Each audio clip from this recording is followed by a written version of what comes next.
민주당이 당론으로 발의한 전남-광주 행정통합특별법에 대한 국회 심사가 본격적으로 시작됐습니다. 이제 쟁점은 통합하느냐가 아니라 통합이 실제로 효과가 있느냐인데요.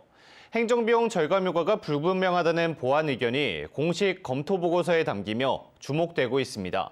서희령 기자가 취재했습니다. 국회 행정안전위원회 전체 회의에서 전남-광주 행정통합특별법안 심사가 시작됐습니다. 법안이 상정되면서 통합 이후 행정조직을 어떻게 운영할지가 핵심 쟁점으로 떠올랐습니다.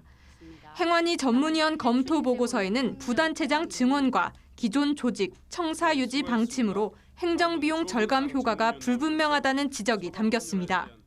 청사를 그대로 사용하고 인력 등을 기존과 같이 유지하도록 규정하고 있는데 이 경우 통합을 통한 행정비용 절감의 효과가 제한되는 측면이 있는 등 규모의 경제 및 행정 효율성 제고 등을 통한 행정비용 절감 효과에 대한 설명이 부족합니다. 세계 청사를 균형 있게 사용하겠다는 모호한 기존 합의와 달리 통합으로 광역 행정조직이 오히려 비대해질 경우 결국 주청사 문제를 피할 수 없다는 우려를 공식적으로 짚은 겁니다. 지역에서도 선거 국면을 의식해 핵심 결정을 미루는 방식이 통합 이후 더 큰 갈등을 부를 수 있다는 비판이 이어졌습니다.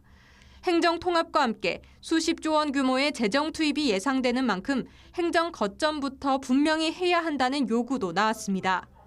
특별시장 예비 후보들이 행정 거점과 권역별 기능 배치에 대한 구체적인 입장을 내놓지 않으면서 기초자치단체장 예비 후보들의 공약 설계마저 제약받고 있다는 겁니다. 거점을 어떻게 배치할 것인지 공약으로 명확히 밝혀야 합니다.